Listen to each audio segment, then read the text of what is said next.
Il est 7h44, bonjour Alain Duhamel. Bonjour. Donc c'était hier matin sur RTL avec Jean-Michel Apathy. Jean-Marie Le Pen confirmait son désir de voir sa fille Marine lui succéder à la tête du Front National et comme candidate à l'élection présidentielle.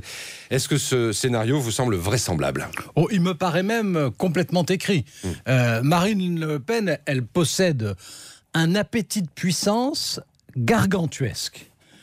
Elle a absolument envie de prendre la tête du Front National, aussi envie que Jean-François Copé a de prendre la tête de l'UMP.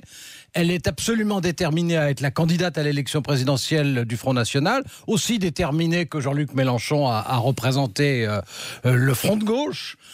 Son père est d'accord, il l'a dit hier à Jean-Michel, il l'intronise déjà à l'avance. Bon, par-dessus le marché, on sait très bien que Jean-Marie Le Pen, c'est à la fois l'histoire, la mémoire, le fondateur et le leader du Front National, donc ses désirs sont des ordres. Donc, en ce qui concerne la succession, on peut dire que c'est fait. Alors, Marine Le Pen, elle a d'ailleurs tout à fait les qualités et les défauts de son ambition. C'est-à-dire que, bon, elle n'a pas le talent oratoire de son père, elle n'a pas sa culture, elle n'a évidemment pas son expérience, mais en revanche, elle a un vrai charisme, une vraie présence. À la télévision, ça se sent très bien.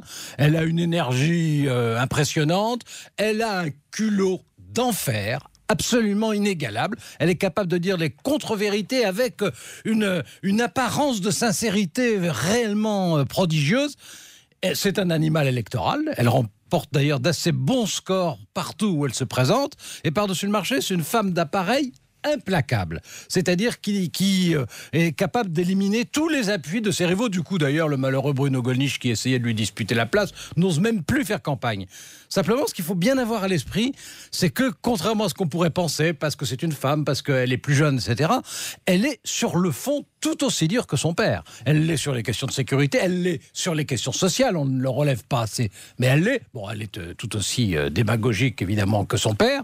Et le résultat de tout ça, c'est que je dirais même qu'elle est plus dangereuse dans la mesure où, au fond, ce que voulait son père, c'est être présent, c'est marquer, c'est illustrer. Elle, ce qu'elle veut, c'est gagner et c'est gouverner. Alors Alain, on le voit régulièrement, le populisme progresse en Europe. Est-ce que ça peut bénéficier au Front National ? Alors, qui est une poussée populiste en Europe, en particulier dans les petits États, c'est malheureusement une constatation évidente. Je ne vais pas vous faire toute la liste, mais pratiquement nos voisins, l'Europe centrale et même en Scandinavie, c'est le cas. Bon, la France est, avec les grands pays, avec le nord de l'Italie, le pays qui est le plus perméable aujourd'hui à ces thèmes-là.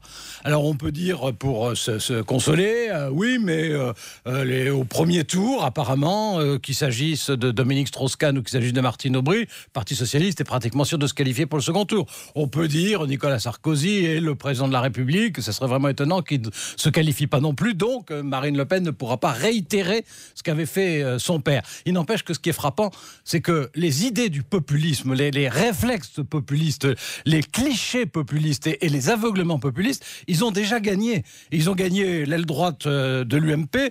Nicolas Sarkozy les utilise délibérément, et quand on voit des dénis de réalité ou des formes de démagogie qui existent à gauche, y compris au Parti socialiste, on se dit que le populisme en France, il a déjà remporté en tout cas la première manche. Alain Duhamel.